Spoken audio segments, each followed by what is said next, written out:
Hi అండి. నేనెప్పుడు చెప్పేదే వీడియో మొత్తం చూడండి. చాలా ఇంట్రెస్టింగ్ ఉంటుంది. నాతో ఒక ఫ్రెండ్ ఇలా అన్నాడు. "అరేయ్! మీరెప్పుడు చూసినా సాదా సీదా బట్టలేసుకొని తిరుగుతారు మీ రైతులందరూ ఎందుకు? అసలు రైతులంటేనే నైట్ ప్యాంట్లు, టీ షర్ట్‌లు, లుంగీలు ఇలా కాకుండా కొత్త బట్టలు వేసుకొని తిరగడం నేను రైతుల్ని ఎప్పుడు చూడలేదు. ఎటన్నా ఫంక్షన్స్‌కి ఊర్లోకి వెళ్తే తప్ప కొత్త బట్టలు వేసుకొని ఎప్పుడు కనిపించలేదు. ఎప్పుడు చూసినా సాదా సీదా బట్టలేసుకొని తిరుగుతారు ఏంటి?" అని నన్ను అడిగాడు. అప్పుడు నేను వాడితో ఇలా అన్నా. "అరేయ్! ఒక రైతుకు కావాల్సింది కొత్త బట్టలేసుకొని తిరగడం, వాచీలు పెట్టుకోవడం, బూట్లేసుకోవడం, కళ్ళద్దాలు పెట్టుకోవడం, సోగ్గా ఊళ్ళు తిరగడం కాదు.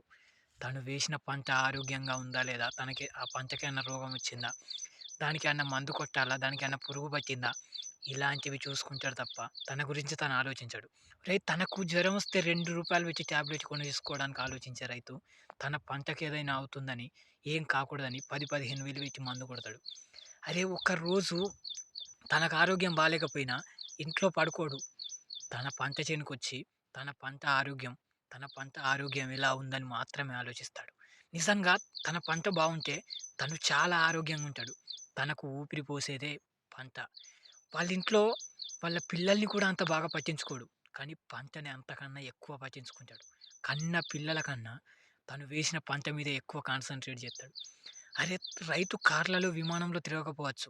ఒక రైతు బాగా పండిన వరి పొలం దగ్గరికి వెళ్లి, వంగిన కంకుల మధ్యలో తిరుగుతుంటే, ఆ వచ్చే ఆనందం ఎన్ని కార్‌లలో తిరిగినా రాదు. ఒక రైతు బాగా మిర్చి పండించి, ఆ మిర్చిని ఒక దగ్గర పోసి, కుప్పగా చేసి, ఆ కుప్ప మధ్యలో తిరుగుతుంటే ఆ రైతు, తను ఎన్ని విమానాలెక్కినా, ఎన్ని షూట్‌లేసుకున్నా, ఎన్ని కోట్లేసుకున్నా రాదు. నిజంగా ఒక రైతు బావుండాలి అంటే, తను వేసిన పంట బావుండాలి. ఒక రైతు ఆరోగ్యంగా ఉండాలి అంటే తను వేసిన పంట ఆరోగ్యంగా ఉండాలి. ఒక రైతు చాలా బతకాలి అంటే, తను వేసిన పంట బతకాలి. అర్థమైందా అని వాడికి చెప్పాను.